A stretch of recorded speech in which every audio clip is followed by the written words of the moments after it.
Donald Trump America అధ్యక్ష బాధ్యతలు చేపట్టిన వెంటనే ఎన్నికల హామీలను అమలు చేయడం మొదలుపెట్టారు. ప్రస్తుత ఇమ్మిగ్రేషన్ విధానాన్ని ప్రక్షాళన చేయడం ప్రారంభించిన ఆయన మెక్సికో నుంచి నేరస్తులు దేశంలోకి అడుగుపెట్టకుండా దేశ దక్షిణ సరిహద్దుల్లో భద్రతను కట్టుదిట్టం చేసేలా ఆదేశాలు జారీ చేశారు. మెక్సికో నుంచి అమెరికా వచ్చేందుకు అనుమతులు పొందిన వారు సైతం అక్కడే ఆగిపోయేలా చర్యలు తీసుకున్నారు. మెక్సికో సరిహద్దుల వెంబడి గోడ నిర్మాణాన్ని వేగవంతం చేయనున్నారు. దేశంలో పుట్టిన వలసదారుల పిల్లలకు పౌరసత్వం ఇచ్చే విధానానికి స్వస్తి పలికారు. ఈ నిర్ణయాలు అక్రమ వలసదారులను కలవరపాటుకు గురిచేస్తున్నాయి. అమెరికా అధ్యక్ష పదవి చేపట్టగానే డొనాల్డ్ ట్రంప్ తనదైన స్టైల్లో పాలన మొదలుపెట్టారు. ఏకంగా డజన్ల కొద్దీ ఎగ్జిక్యూటివ్ ఆర్డర్లపై సంతకం చేశారు. మాజీ అధ్యక్షుడు బైడెన్ జారీ చేసిన 78 ఆదేశాలను ట్రంప్ వెనక్కి తీసుకున్నారు. ప్యారిస్ పర్యావరణ ఒప్పందం నుంచి వైదొలగడం, ప్రభుత్వాన్ని ఆయుధంలా ప్రత్యర్థులపై వాడటం, వాక్ స్వేచ్ఛకు రక్షణ, ప్రభుత్వ ఉద్యోగులు ఖచ్చితంగా కార్యాలయాలకు వచ్చి విధులకు హాజరు కావాలన్న ఆదేశాలున్నాయి. కెనడా, మెక్సికోపై ఫిబ్రవరి 1 నుంచి 25% అదనపు సుంకాలు విధించనున్నట్లు ట్రంప్ అల్టిమేటం జారీ చేశారు. ఇదే సమయంలో ప్రపంచ ఆరోగ్య సంస్థ నుంచి అమెరికా వైదొలిగేలా ట్రంప్ నిర్ణయం తీసుకున్నారు. కోవిడ్ వ్యాప్తి సమయంలో WHO తీరుతో ఆగ్రహంగా ఉన్న ట్రంప్ ఈ మేరకు నిర్ణయం తీసుకున్నారు. కృత్రిమ మేధ విస్తరణను నియంత్రిస్తూ బైడెన్ జారీ చేసిన ఆదేశాల్ని ట్రంప్ తొలగించారు. బైడెన్ కార్యవర్గం వాక్ స్వేచ్ఛపై నియంత్రణ విధించడాన్ని సీరియస్ గా తీసుకున్న Trump department of justice, directorate of national intelligence విస్తృతంగా దర్యాప్తు చేయాలని ఆదేశాలు జారీ చేశారు. యుఎస్ క్యాపిటల్ హిల్ పై దాడుల్లో పాల్గొన్న తన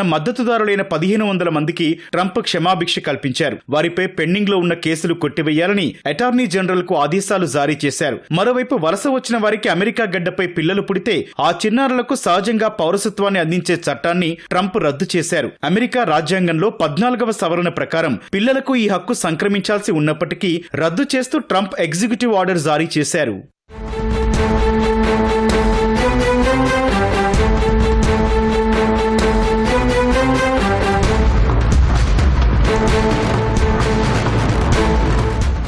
అయితే ట్రంప్ ఇమిగ్రేషన్ పాలసీపై న్యాయపరమైన చిక్కులు తప్పవనే అంచనాలు వెలువడుతున్నాయి. బైడెన్ హయాంలో వినియోగిస్తున్న CBP యాప్ ద్వారా నమోదై అమెరికాలో అడుగు పెట్టేందుకు ఇప్పటికే అపాయింట్మెంట్లు పొందిన వలసదారుల పరిస్థితి ఏంటనే అంశంపై సందేహాలు వ్యక్తమవుతున్నాయి. ఇప్పటికే 1450 మంది లాటరీ సిస్టమ్ ద్వారా అపాయింట్మెంట్లు పొందారు. అయితే ట్రంప్ బాధ్యతలు చేపట్టిన కాసేపటికే CBP యాప్ అదృశ్యమైంది. కొద్ది వారాల క్రితం అపాయింట్మెంట్లు పొందిన వారివి రద్దయ్యాయి. మరోవైపు మెక్సికో నుంచి వచ్చిన అక్రమ వలసదారులను వెనక్కి తీసుకునేందుకు దేశం అంగీకరించింది. అమెరికా సరిహద్దుల్లో ఆన్లైన్ అప్లికేషన్ ఏర్పాటు చేసి షెడ్యూల్ ప్రకారం వారిని వెనక్కి తీసుకుంటామని పేర్కొంది. అమెరికాలో 1,10,00,000 మంది అక్రమ వలసదారులున్నట్లు ట్రంప్ అంచనా వేయగా ఆయన తాజా ఆదేశాలతో వారి గుండెల్లో రైళ్లు పరిగెడుతున్నాయి. తీవ్రమైన నేరారోపణలు ఎదుర్కొంటున్న వారి ద్వారా దేశ భద్రతకు ముప్పు పొంచి ఉందని ట్రంప్ చెబుతున్నారు. అలాంటి వారిని వారి దేశాలకు తప్పకుండా పంపిస్తామని, మళ్లీ అమెరికాలోకి ప్రవేశించకుండా అడ్డుకొని తీరతామని తేల్చి చెప్పారు. అయితే మొదట నేరస్తులను అమెరికా రాకుండా అడ్డుకోవడమే ట్రంప్ ఉద్దేశమని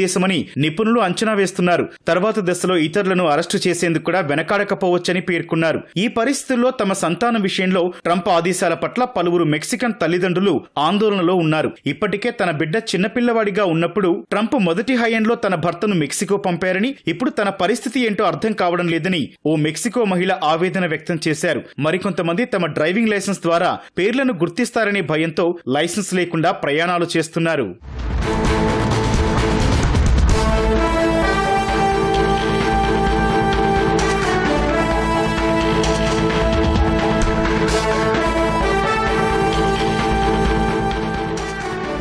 అటు మెక్సికో నుంచి అక్రమ వలసలను అడ్డుకునేందుకు సరిహద్దుల్లో భారీగా బలగాలను మోహరించాలని ట్రంప్ ఆదేశించే అవకాశం ఉందని శ్వేతసౌధం అధికారులు తెలిపారు. మెక్సికో సరిహద్దులను మూసివేసేలా వీలైనంత త్వరగా గోడ నిర్మాణం పూర్తి చేయాలని ఆదేశించవచ్చని అంచనా వేస్తున్నారు. అమెరికాలో అక్రమ కార్యకలాపాలు సాగిస్తోన్న వలసదారుల బృందాలను ఉగ్రవాద సంస్థలుగా ట్రంప్ అభివర్ణిస్తున్నారు. వారిని అమెరికా నుంచి పారదోలాలని ఆయన సంకల్పించారు. ఇందులో MS-13 గ్రూప్ చాలా ఏళ్లుగా సెంట్రల్ అమెరికాలో తిష్టవేసిందని, ట్రెండే అరాగ్వా అనే దోపిడీ దొంగల ముఠ వెనిజువేలా నుంచి వచ్చి అమెరికాలో పాతుకుపోయిందని తెలిపారు. వివిధ కారణాలతో అమెరికాకు శరణార్థులుగా వస్తున్న వారికి కూడా అడ్డుకట్ట వేసేందుకు 4 నెలల పాటు వారి రీసెటిల్మెంట్ నిలిపివేయాలని ట్రంప్ నిర్ణయించారు. కొన్ని దశాబ్దాలుగా ఈ కార్యక్రమం నడుస్తుండగా దానికి ట్రంప్ తాత్కాలికంగా బ్రేక్ వేయనున్నారు. బైడెన్ హయాంలో సుమారు 1,00,000 మంది శరణార్థులు అమెరికాలో స్థిరపడ్డారు.